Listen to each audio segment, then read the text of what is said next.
뭐 선거 때마다 항상 문제는 많지만 이번엔 더 문제가 많았던 터라 많은 분들의 관심이 더 필요할 것 같아요. 네, 맞아요. 그래서 관심은 필요한데 투표를 독려하기가 좀 애매합니다. 그 사회적 거리두기 네. 하라고 하면서 투표하러 투표소에 나오세요. 이렇게 하는 게 과연 맞는가? 이게 투표율에 어떤 영향을 미치는가도 이번 선거의 변수가 되지 않을까 싶고요. 특히 안동 예천 선거구는 전국적인 관심사가 됐습니다. 네. 우리 피 의원님이 보도를 했는데 제가 오늘 녹화 전에 보도를 보고 왔습니다. 권영세 안동시장 입당, 민주당 더불어민주당 입당. 네.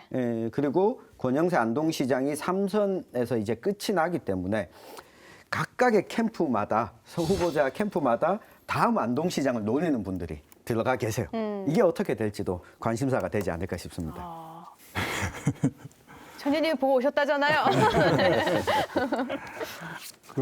이번 선거 같은 경우에는 실질적으로 이 양강구도에서 지금 이제 무소속 단일화 이루어지면서 상강구도가 되느냐 마느냐 그런 부분도 상당히 어떻게 보면 유권자 입장에서 볼거리거든요. 지금 제가 생각하기에는 권택기 후보와 권오을 후보 이 부분에 대한 단일화도 지금 현재 진행형이라고 보고 있습니다. 만약에 이게 극적으로 이제 선거 전에 단일화가 이루어지면 정말 3파전은 이게 예측 불허한 상황이 되거든요.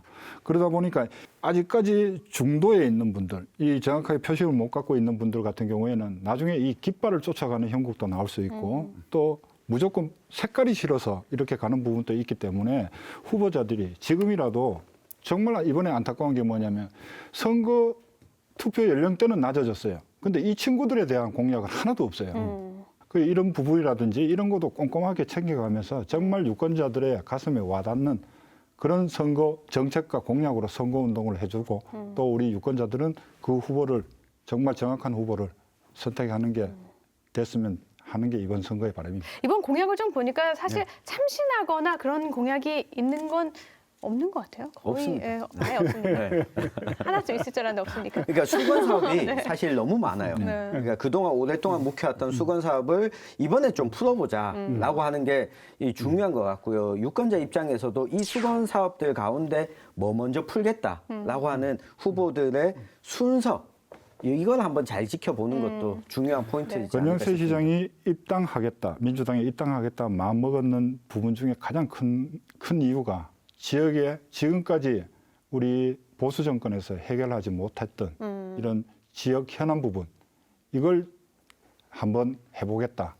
그런 부분도 이번에 입당하겠다고 약간 길이 있었군요. 물론 그 코로나 사태 전국 이후에 네. 이제 자기가 입당을 할 거라고 이야기하지만 그런 부분도 어느 정도 네. 권 시장이 고민했던 부분 중에 상당 부분 가장 큰 부분이라고 생각합니다. 공약으로 있어도 지키지 않는 것도 많은데 그래도 공약에 있으면 지킬 확률이 좀 높아지니까 네. 많은 유권자분들이 공약도 좀 꼼꼼하게 살펴주셨으면 좋겠습니다.